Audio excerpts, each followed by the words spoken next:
Welcome to hashtag higher ed, hashtag change higher ed today. It's been such a crazy week. As you can see, I'm back in the basement. We got everything moved from Washington to Tulsa, and it was quite the adventure. And now we're looking for places to rent in Tulsa because I got a job. It works, everybody. Connecting with people works. It's amazing. And so make sure that you are trying to do that, trying to connect, and doing it in ways that are fun and authentic, because it can be really fun meeting people. I'm really excited for the batch of folk that we have today. And honestly, about the topic, I think that this is, I've been following the job market since I was a master's student. And so it's been about, 7 or 8 years that I've just been like watching it and just being enthralled by it and being saddened by it. And so I'm really excited to talk about this topic today of hiring in higher education, and just an antiquated system that I think we can all kind of relate to. We have a great round of panelists from across the country. I'll let them introduce themselves because I'm really bad at introductions and things, and I'm working on things. Okay. But yeah, it's gonna be a fun conversation. So I'll bring each of them onto the screen, and I'll let each of them kind of introduce themselves, where they're coming from, what they teach, and that kind of thing. And then we'll kind of get into this conversation. And for those who are in the audience, please take a moment to submit a question so we can have an engaging Q&A. And so here we go. Without further ado, here we have Nestor, or sorry, see, I'm already screwing things up. We have Heather, we have Pietro, Aga, and Angela. Thank you all so much for joining me and for being here today. Let's just go ahead and we'll just start across the top row and then kind of go down. Let's go with Heather, Pietro, Angela, and then Aga. Please take us a moment and introduce yourselves. All right. Hi, my name is Heather Nestor. I'm an assistant professor at the University of Cincinnati in Ohio. I teach in the Division of Experience-Based Learning and Career Education, which means I do a lot of multidisciplinary initiatives for students in arts and sciences and pre-health tracks.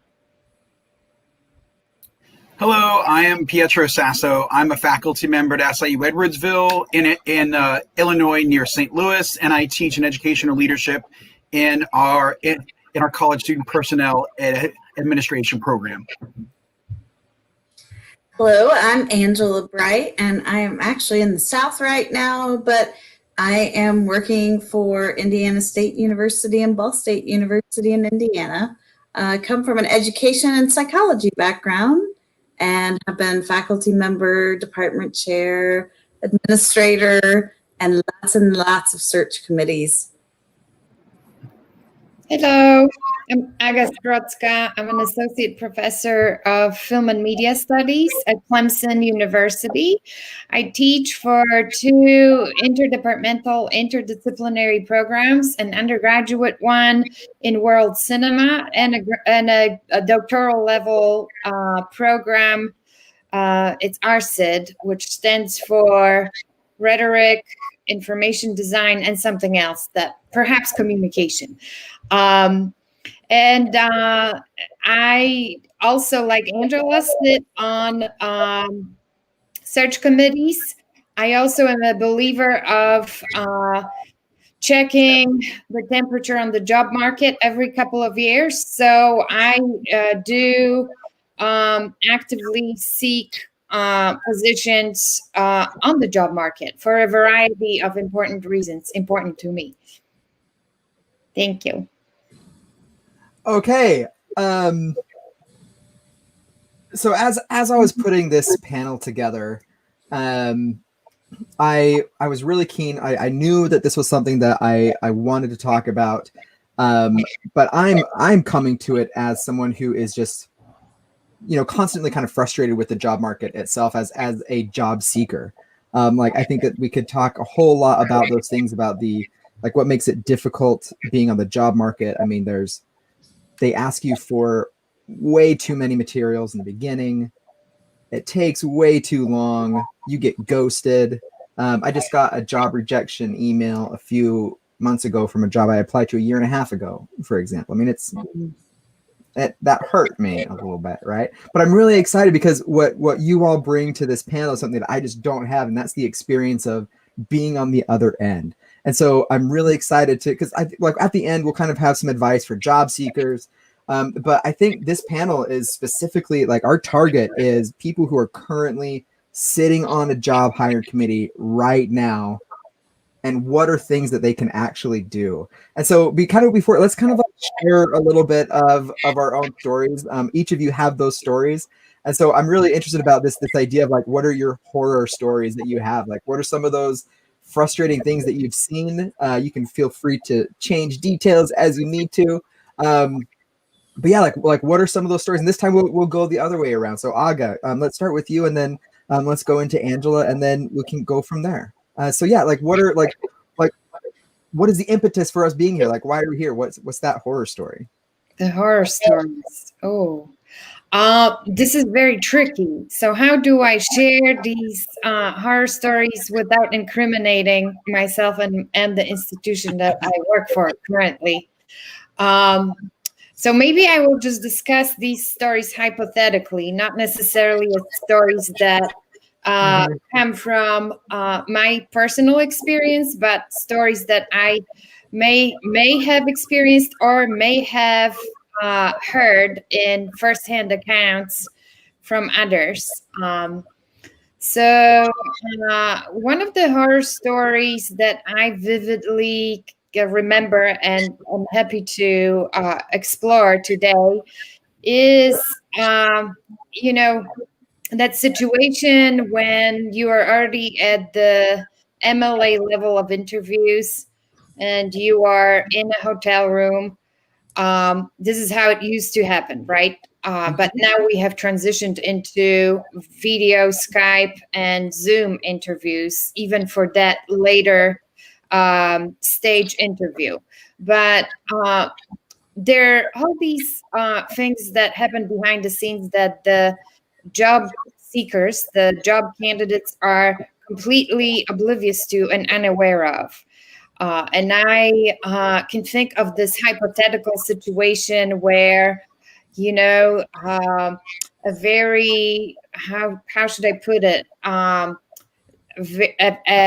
A committee that's very gender unbalanced and disproportionate is interviewing candidates. And the only member on this committee who is of minoritarian identity gets her question reviewed and critiqued in front of the candidate. It's one of those situations where both the candidate and the person who's asking the question, whose question is being publicly critiqued, find themselves in a very bizarre situation with potential ethical outcomes. And, I still don't know how that happens, that level of unprofessionalism. You would imagine that a committee would have a set of questions that is a standard set of questions that doesn't change. And in this case, it was supposedly such a scenario where a set of questions was pre-approved or agreed upon. But then for some reason on the day of, one colleague decides to publicly critique the question. I mean, it's not the time for it, but it happens. And this, of course, can bomb this specific candidate who has the misfortune of being in the room while this personal attack happens. It can bomb this person's interview, right? It can go in any sort of direction. It becomes highly unpredictable, the outcome and the process of it, and the candidate really doesn't have much control, right, in that situation. So this is just to say that You would ideally want everyone to behave professionally, but that doesn't always happen, I find. In fact, because there's something in the process of selection that's competitive. I don't know how far I want to analyze the nature of the genre of the search committee and of the academic job search, but there's something in it that makes people misbehave. The people who are supposed to be professional and behaving. And I have always felt that, and I have always thought how unfortunate that is for that other side, for the job seekers, for the candidates. So that's my horror story without revealing too much. Okay, thank you. And Angela, could you share some of your stories? Again, all hypothetical, right? No Absolutely. liability here.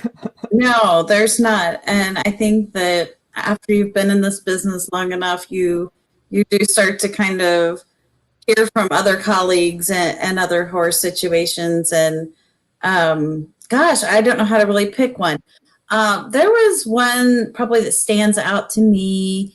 And obviously being an education, this was an education search committee, and I have a little bit of a mix, and I hope that when you follow me that you will maybe elaborate on this, but teaching demonstrations, and I understand the significance of them. However, if you are hiring someone who has been, let's say, a public school teacher, or they have taught in other institutions of higher ed successfully for many years, sometimes I can find that to be just a little bit demeaning as far as, asking candidates, especially because, if they're teaching in front of their peers versus a group of students, or maybe you have them teaching students. So I have a little bit of a mixed feeling and opinion on that. I guess, though, probably the biggest maybe issue I have is, as a search committee, and I will openly say I was on the search committee, and I really stood up to that. I said, you know what? These finalists wouldn't be finalists. They wouldn't be at this position in our search if we did not already find them to be very wonderful educators. So it was a very large candidate pool, as most of them are nowadays, and it was unusually high for the time. And as a committee, we narrowed it down to our top 3, which is very common in academia, and you invite 3 to campus, that kind of thing. What happened was we made our recommendations to the powers that be, and probably about 4 or 5 days after the search concluded, did we receive a campus-wide email along with all other employees stating that a candidate who did not even make our top 10 had been hired and accepted the position. So after teaching demo after teaching demo, and reading through many application packets, as we know can be huge, we did all the work, we put in the time, we argued, as she just said. There was lots of constructive arguing that took place, and I think it really just left us speechless. So I had kind of shared that with a trusted mentor, who later went on and shared 2 or 3 other stories about this had happened at his institution. And unfortunately, I have since been on 2 or 3, and I just call them dirty searches because I think that's the appropriate name. I'm not saying that we hired bad people, but why have a search committee if there's some kind of internal influence that's coming from your administration?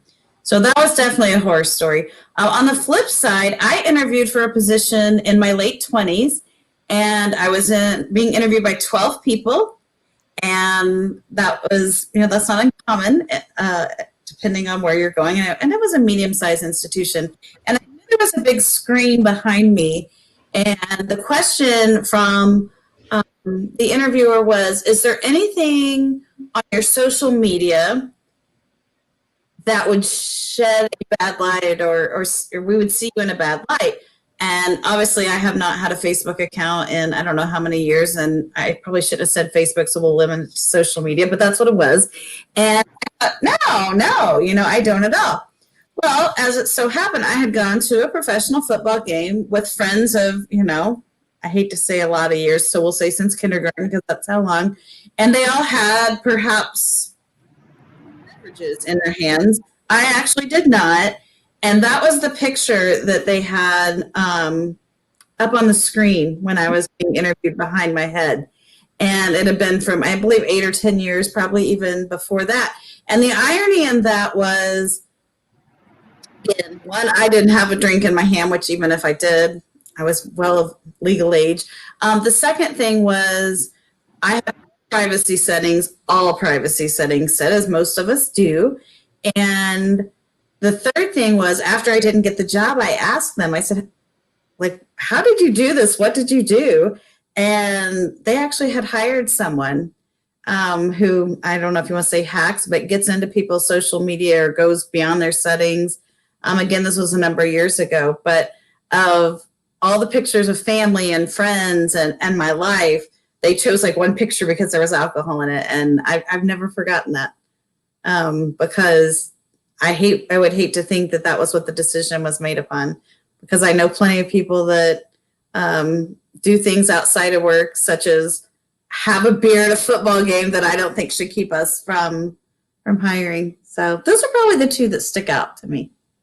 Okay, thank you. Yeah, I really appreciate these stories, and also your openness with sharing your own, Angela, because I think that it's one thing to be able to share, like, like this is something that I observed or did not observe as on my own committee, but then also like being the subject of that yourself. I mean, that's just a lot.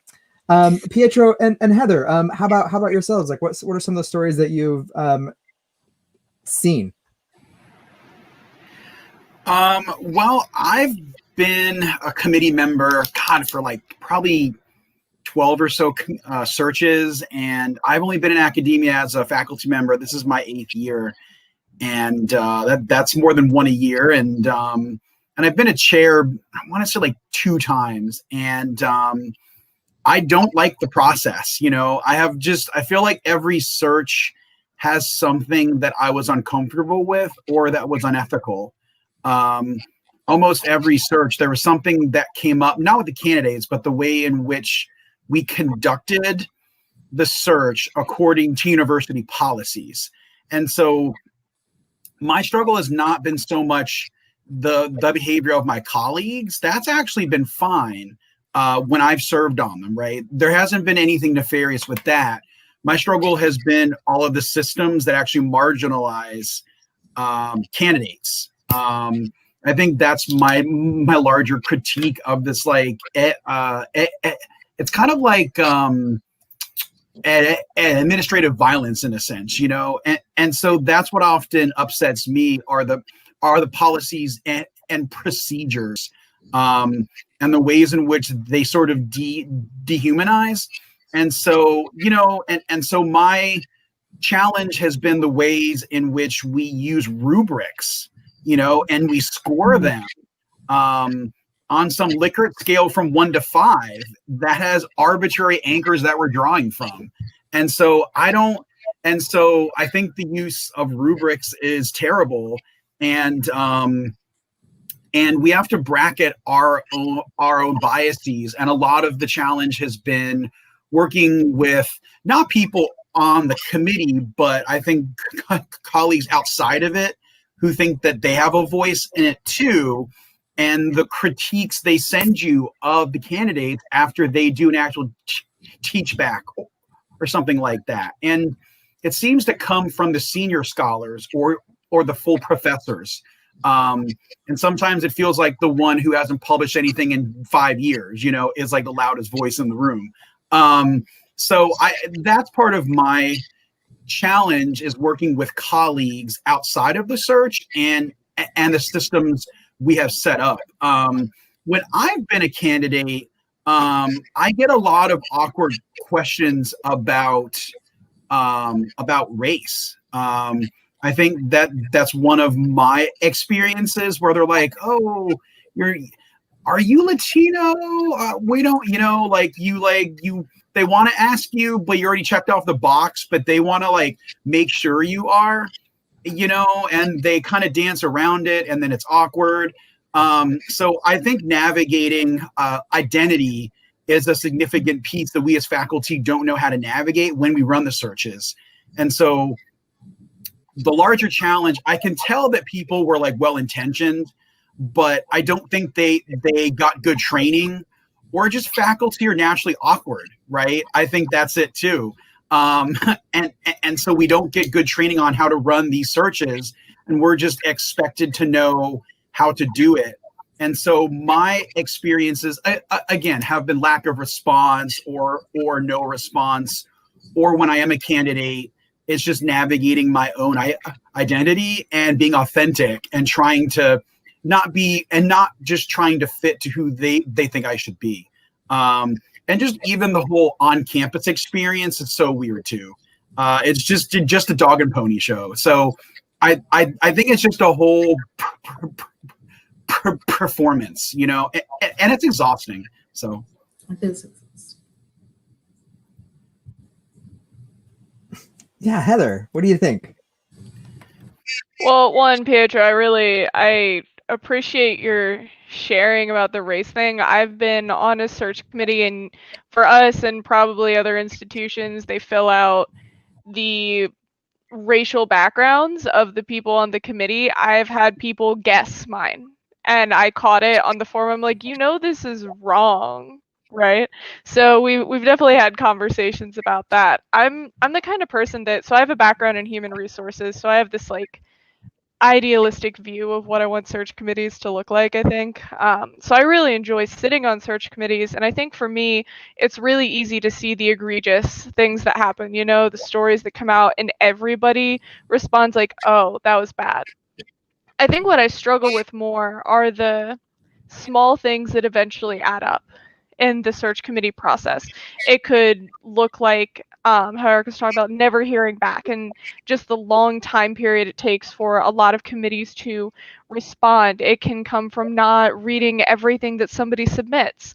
Like if these candidates are taking the time to write cover letters and E&I statements and everything, we should actually be looking at those. I've seen committees or heard about committees, being competitive with their candidates, the people that are going to serve on a team with them.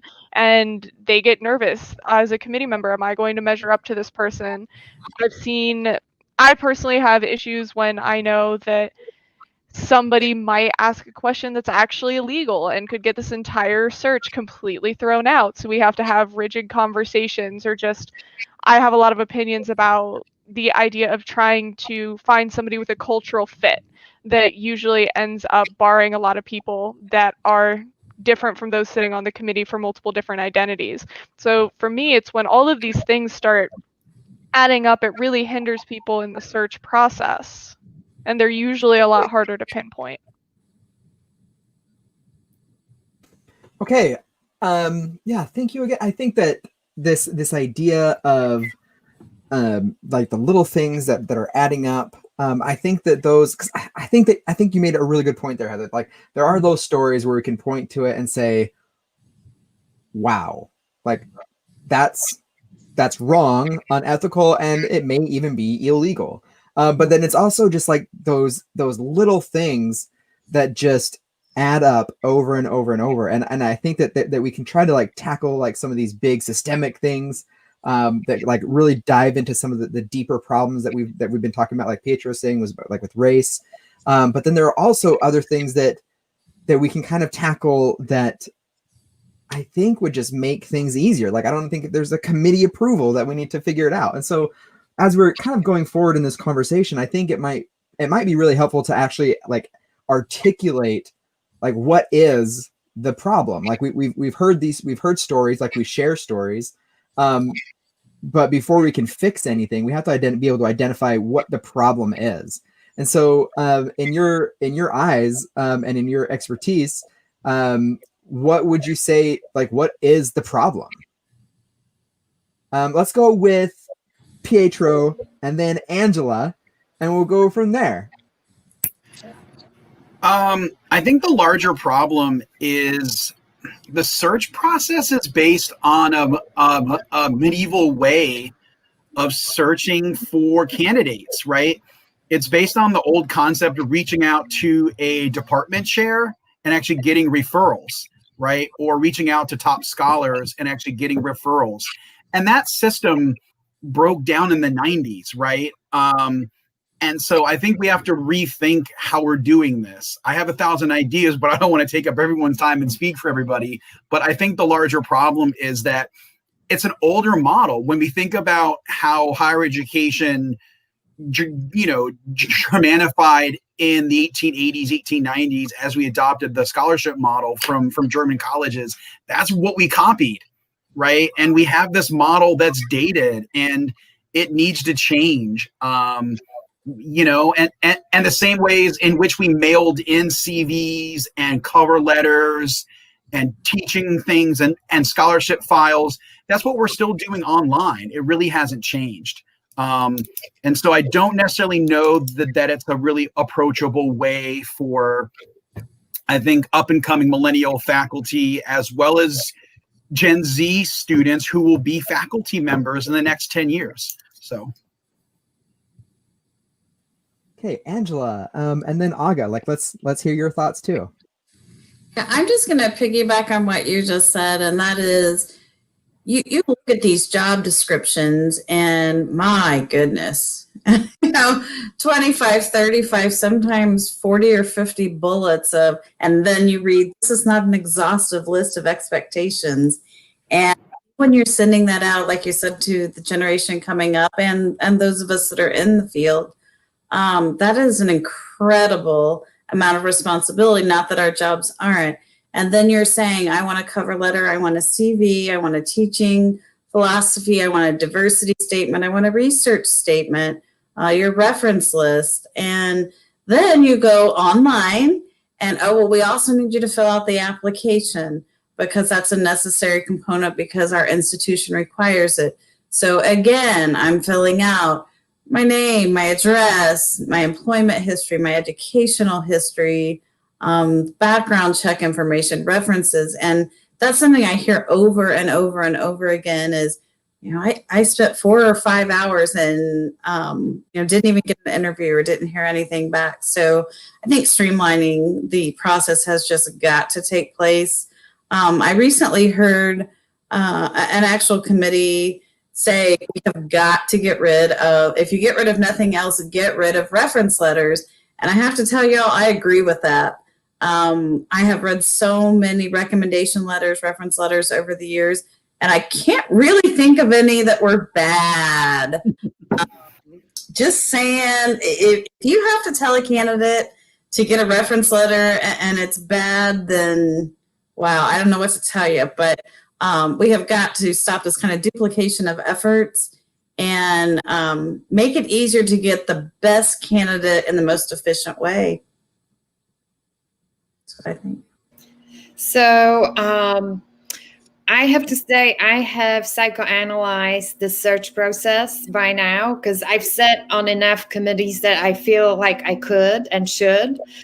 And I've observed the following. Here's my theory of what is wrong about the search, the academic search process.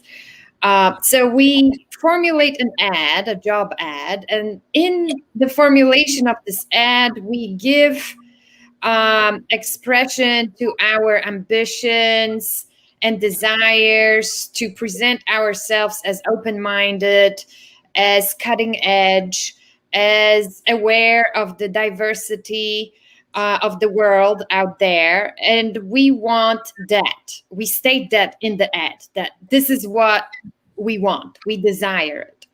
And then what happens is we start looking at these amazing CVs, and slowly but surely the tribal instinct kicks in.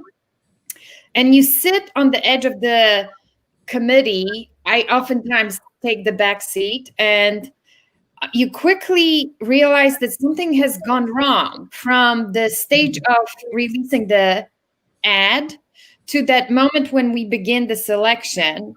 you see that we don't actually want the best, the most diverse, the most different from us. We actually are in some kind of tribal game. We want those who are like us, but they have to be slightly lesser than us.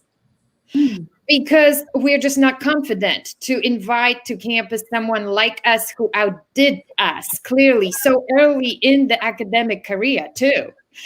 And so this is when you start seeing that we begin with an ambition to get the best, or those who are most creative, who are most visionary in the field. But then you quickly see that collectively we actually don't, we're too afraid to admit those candidates to campus, to our department.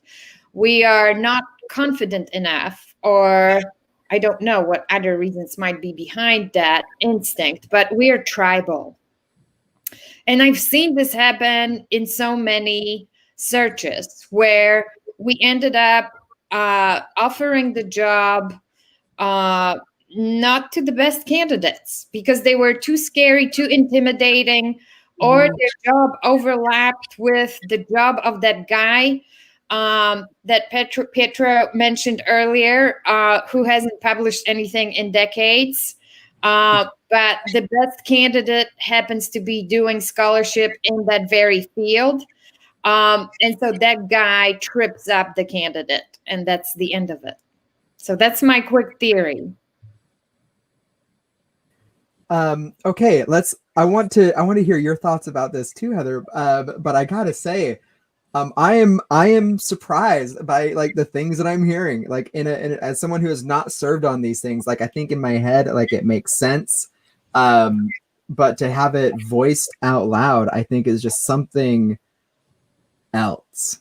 So yeah, Heather, what are, like if you could articulate what the problem is, like what would it be? I mean, I would say I agree with a lot of what's been said to Aga's comments about this idea of tribal mentality and like the fear of bringing somebody in.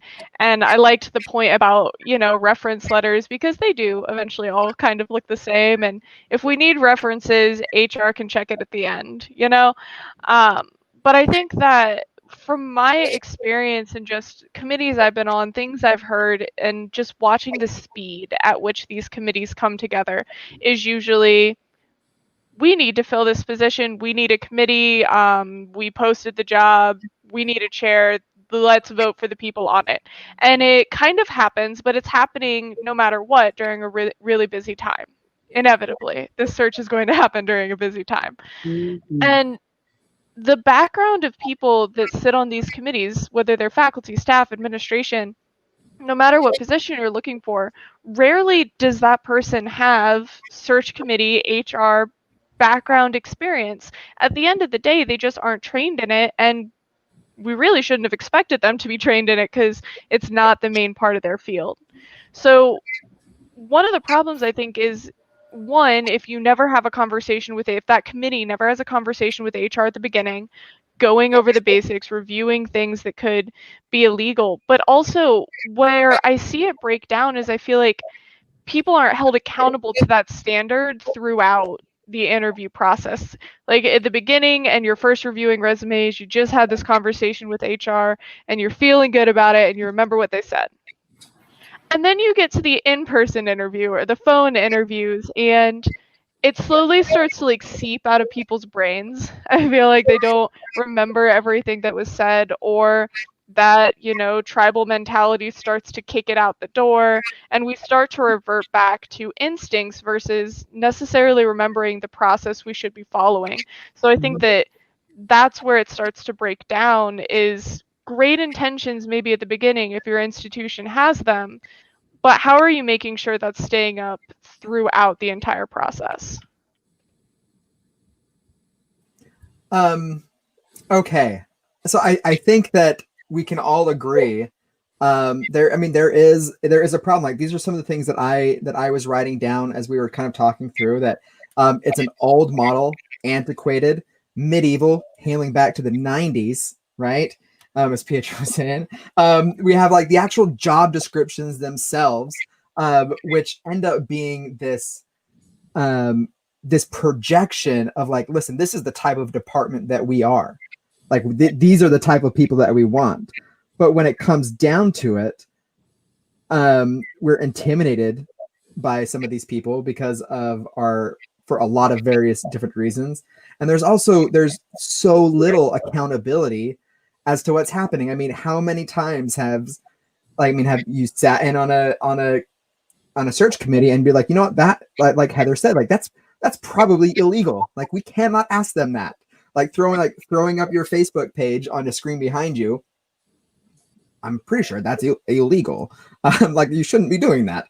And then I love what you said. Like we're asking these candidates to submit just pages and pages of content, and we have this urge to make sure that we read everything. But if you have a job that has 150 applicants and each applicant is submitting 50 pages worth of content, and as we were saying before, it is inevitable. Like it cannot happen at a not busy time.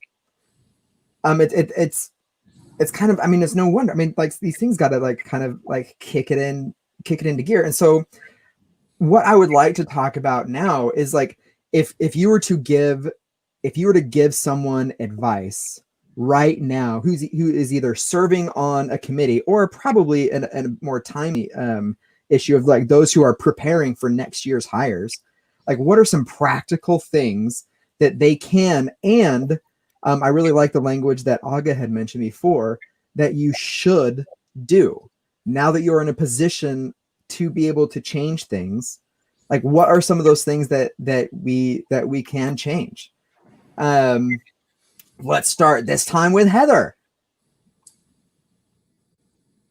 Okay, so I think I would think about this as like 3 key things I would probably tell someone, and one of them kind of disagrees with Pietro. I think that we should standardize the process and use rubrics, but use rubrics that are well created.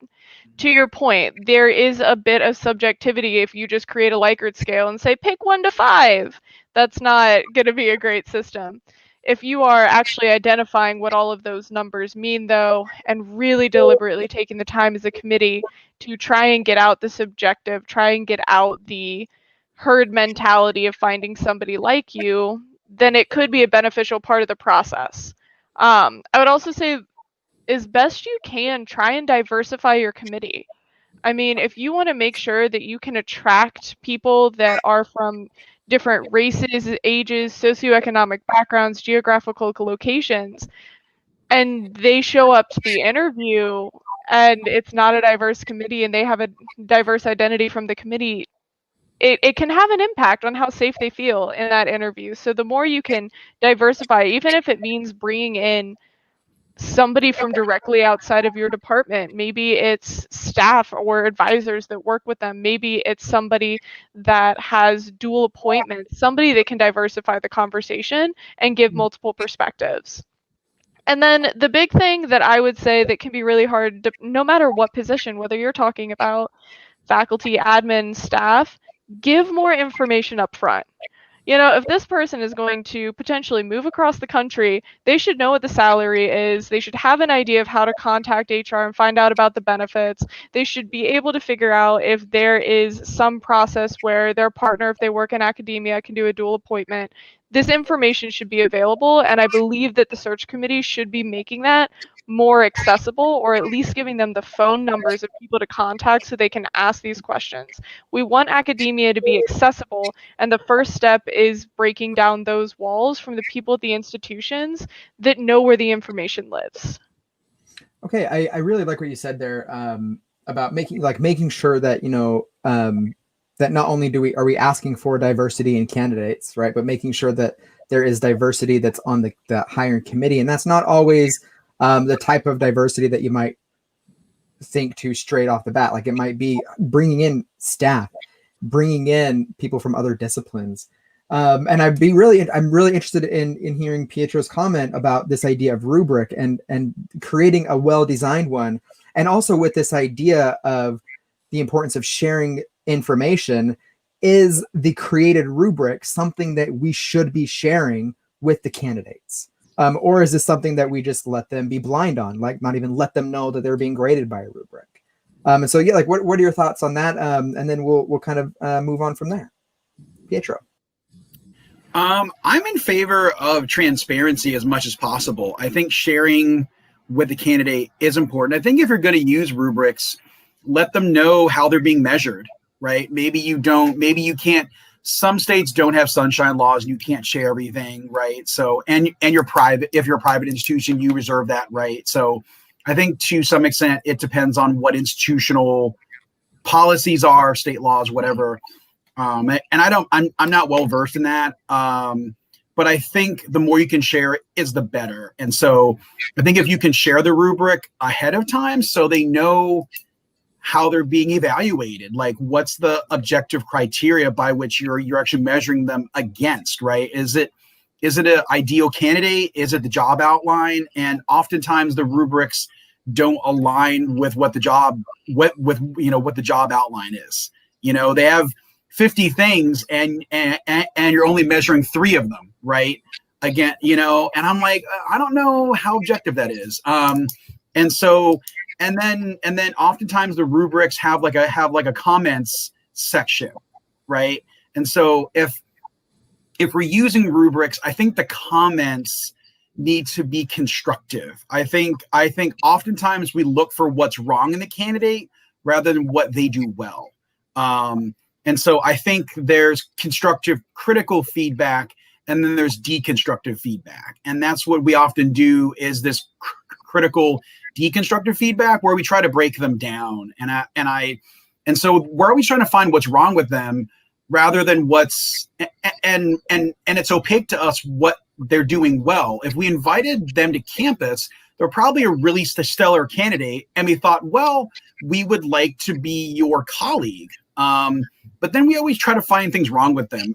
And I don't know that's effective. So I think in summary, I think the more transparency we can have with the rubrics and the feedback that we give, I think that'd be really important. Like I've been on searches over the years and I don't think I have ever gotten feedback, not once.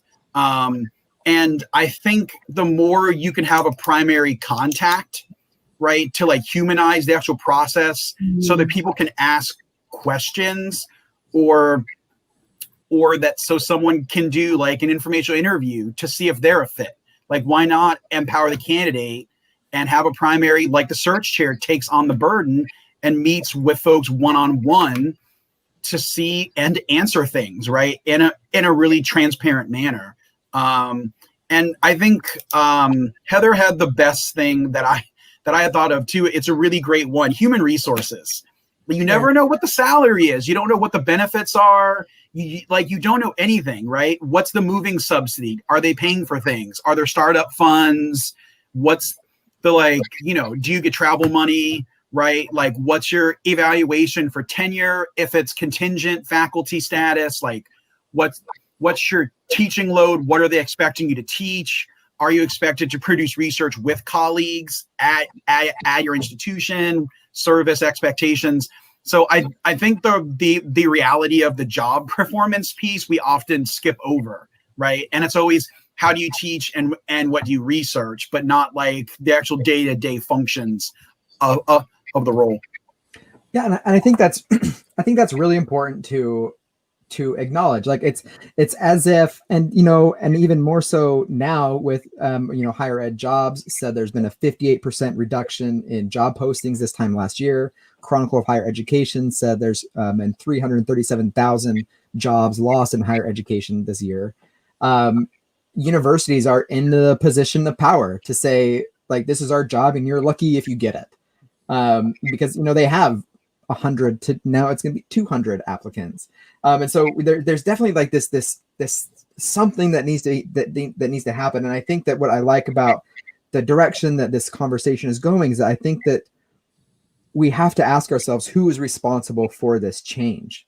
And I think it's going to be these hiring committees, because the way I see it, that we have these two problems that I'd really like Angela and Aga to kind of chime in on, like how do we address these things, that there are two things that are just really hard about this. It's the emotional labor both on the candidate's part and on the search committee's part, of having to do everything on top of everything you need to do for the job market.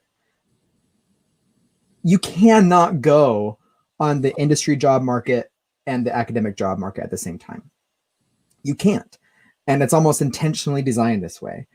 And then the other part of it is just the professional labor, like just kind of like I mentioned before, like doing everything on everything, and just the combination that's just incredibly drowning for everybody involved.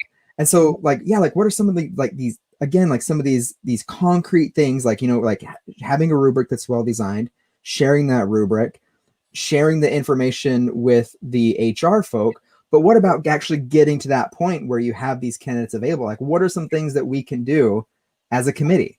Aga and then Angela, let's hear what you have to say. So I have bad news for you guys. I don't think tweaking the rubric is going to help, or requiring the committee members to learn the law a little bit more. I have a feeling that it would take a kind of structural change. So as an outsider, as an immigrant, you know, I came to this country many decades ago, and I've been looking at American Academy and thinking it's a very conservative institution. It's a very, very conservative, very kind of not easy to change, not wanting to change institution, unless you live in that separate country called California, where things seem to happen very differently. But if you are in this country, in the United States of America, the academy is conservative, and I have seen too many searches where the best candidates got not invited, right? They were let go.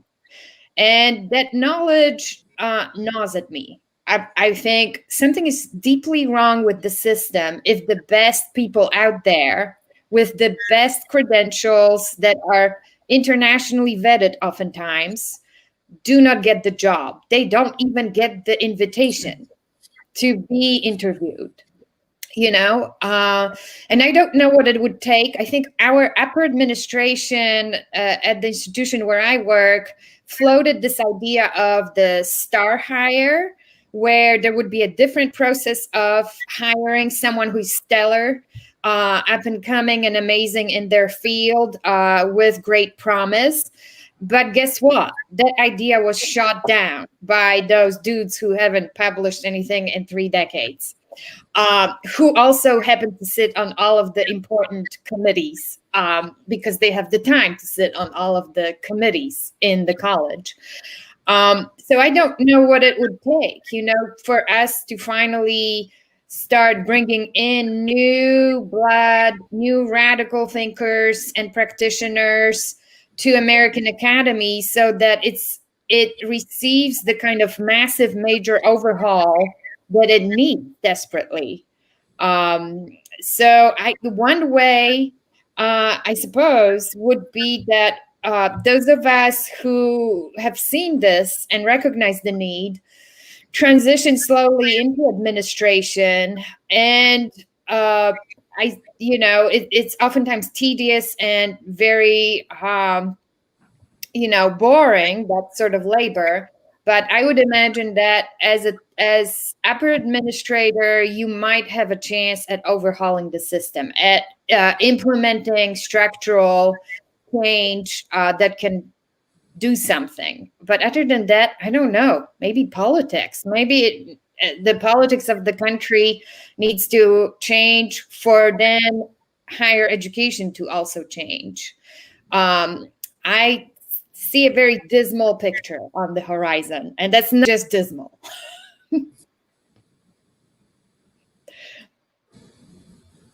Yeah, Angela, what are you thinking? I'm glad Aga said politics. We all know that there's a lot of business, a lot of politics. I think what Heather had said really has resonated with me over the years, and the time I spent as an administrator. I always had somebody from HR come, but I've always believed that honesty is the best policy, and to be upfront, because some, especially new candidates, they need to know, hey, we're not just ignoring your calls or emails. We're not allowed to discuss that because of different labor laws or work laws. Because a lot of times candidates, they may even know, and like we said, have forgotten, or they just don't even know that they can't ask you that, or that question can't be answered. So I think, again, just have an HR say, hey, let's look at this, or what can we do? So work with them. Secondly, I'm not a fan of rubrics either, but I may or may not have been on some committees where candidates were not asked the same questions, and a real problem with that. Because I feel like if you're going to be evaluating people, you need to be asking everybody the same question. And I would say that those have been situations where the politics have been talking, like there was a hidden agenda almost of why that person should be hired. The other advice that I think has become increasingly important as we do look, unfortunately, at a very dismal future right now. We know there are cutbacks.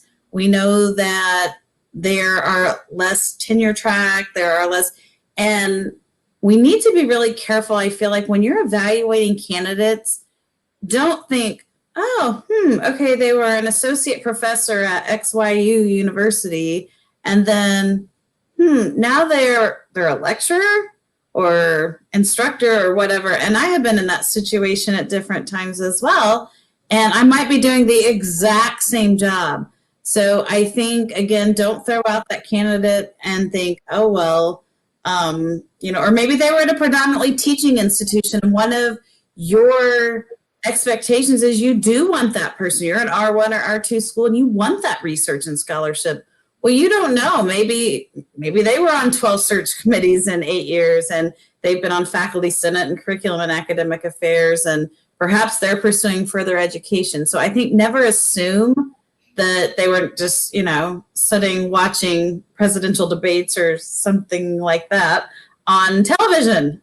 So I think that, again, assumptions are really bad, but I think consistency, honesty, just being upfront with them and deciding as a committee whether you have to divide and conquer or what you have to do, generate some sort of, hey, we've moved forward with other candidates. I understand sometimes they have to be blanket, but do some sort of follow-up, because what I think we're ultimately doing is we are letting great and excellent candidates fall through the cracks. And what that's doing to that candidate to just hear nothing, I mean, you can't help but have a little bit, I believe, of a psychological impact on that candidate. So I think just acknowledging, even if, it's, hey, thanks for meeting with us, or we enjoyed talking with you, thank you for your time, whatever it is. But letting them know, especially our junior faculty that, or perhaps brand new PhDs, to say, hey, we had so many good candidates or whatever it was. Because otherwise, and we've all been in that situation where you're like, what did I not have? What did I not do? And you kind of start mentally thinking, kind of, what am I doing? So I think that would probably be my best advice.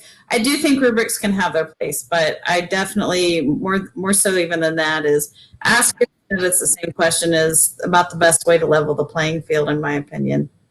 And don't hide the politics at a university, because they're there. Yes. So here's, like, I've been thinking about this a lot, and so like we're wrapping up here in a moment. But I was thinking about concrete things that a committee can do, and here's some that we've kind of mentioned that I think that we might all be able to agree on. Like whether or not we use a rubric, making sure that it is designed in the spirit of diversity and inclusion, right? Like that it does speak to all of the different things that candidates are looking for. I think, just transparency in what the job is about, not overloading the job description with our own insecurities, right? And being transparent in job responsibilities, the salary, teaching, teaching loads and all of that, tenure and promotion. I remember once I said, hey, maybe, everybody should tell us what the promotion promotion requirements are for jobs. And that idea got shut down by everybody with tenure. And I think that there's that running theme that's kind of happening. Some other things that I really liked: get rid of letters of reference. The amount of emotional turmoil that a candidate goes through about, and this was a real thing that happened to me, right? Do I call out a former professor about plagiarism if I'm trying to get a letter of recommendation from them later? I mean, that's a problem, right? So cutting the letters of recommendation, and this is one that I would add on there, not only like Angela was saying about being transparent about the progress of the search itself by like saying like, here's an email, but also like having a guaranteed turnaround time. I remember there was one search that I think it was UT Austin did. They opened and closed it within 2 months. And they got an amazing candidate too. Just think of like, if other universities are taking those top quality candidates faster, it will compel others to move faster as well. And then I think the number one, I don't think that we mentioned this as much, but I think that we have to do is cut down the amount of materials that applicants need to send in. You need a cover letter and a 2-page CV, 4 pages. You can whittle down a candidate pool of 150 down to 15 people with those 2 things. You don't need writing samples. You don't need letters of recommendation. You don't need diversity statements. Those are all things you ask stage 2. And just think of like, that way I don't, as a candidate, have to write 50 individual diversity statements. I can focus on one. Okay, like before, are there any other things that like you feel like this is something that, like I want to reiterate, or something that we should definitely be doing to kind of change this process before we close out? Yeah, Aga.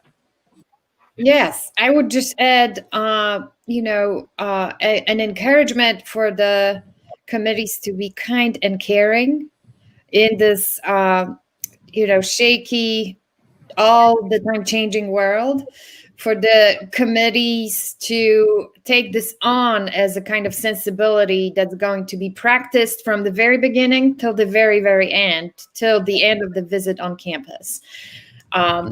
This kind of hospitality and kindness that will make everybody's visit and experience with your institution better. And it doesn't cost much.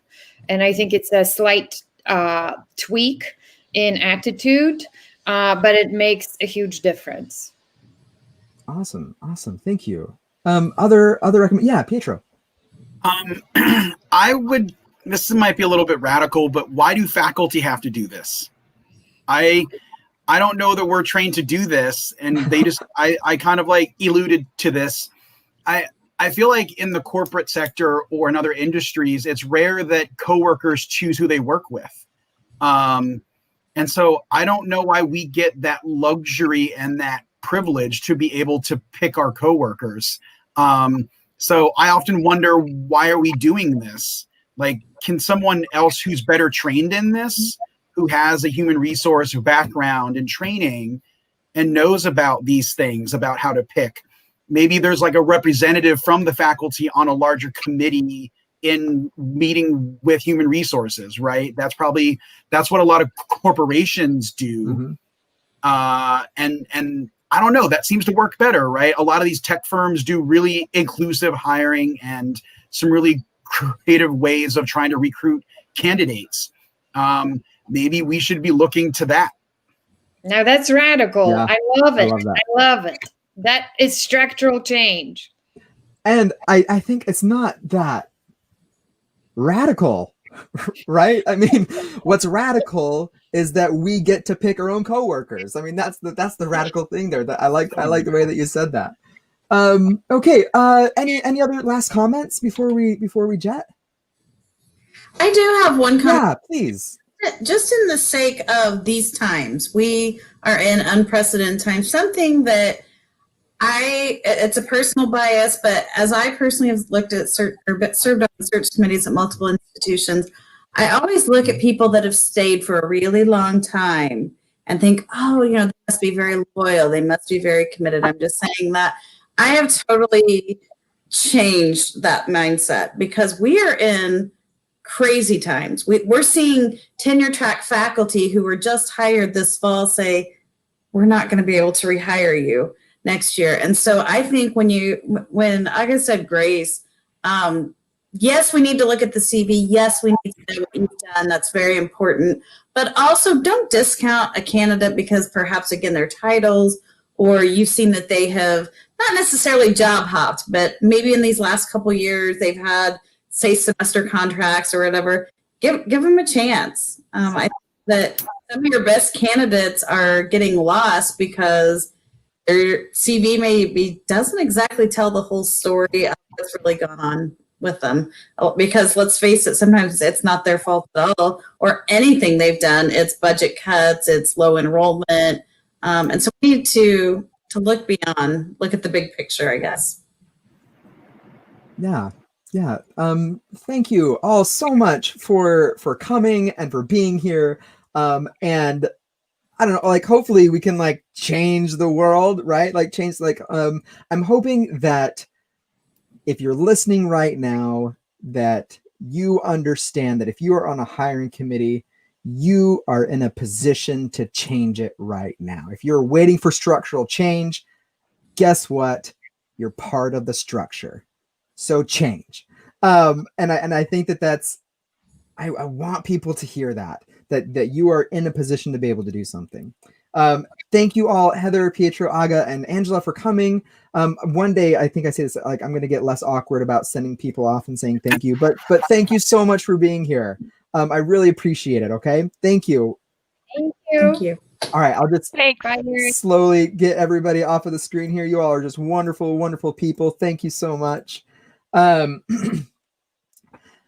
right. They're amazing people who know what they're talking about. And I think that if you are in a position, and this is what I just said, if you are in a position to do something, you have an obligation to do something.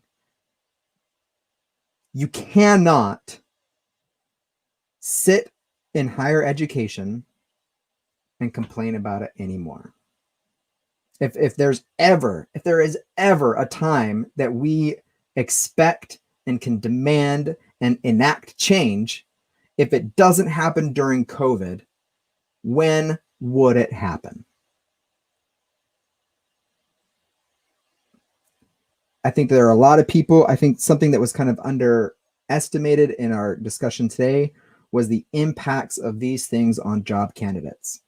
There are a lot more job candidates going through a very real hell right now because committees are asking them to give them 50 pages worth of content. You shouldn't do that. You just shouldn't do that. The thing that I want to point out on this other note, especially that was highlighted by Aga and Angela at the end, as you do this, do so with kindness and with compassion, with understanding, knowing that someone who has a varied work history is not some like, who is this nomad? It is the expectation now. I was in one I was talking with somebody the other day, and they said that, like, their responsibility as professor is not to prepare their students for their first job, but to prepare them for their fifth job. If we are doing that, then we need to understand that our PhDs, I mean, is this going to be their fifth job? I don't know. I feel like I'm kind of ranting there. Anyway, thank you so much, all of you, for joining us, for listening, whether you're joining us now or later. Thank you. Please join us next week. We're having another discussion. This one is going to be all about empowering women making the transition from academia into industry. We have some great coaches that all specialize in empowering women, something that I'm working on doing and what I can. So thank you so much, everybody. And I hope that you have an absolutely wonderful Tuesday.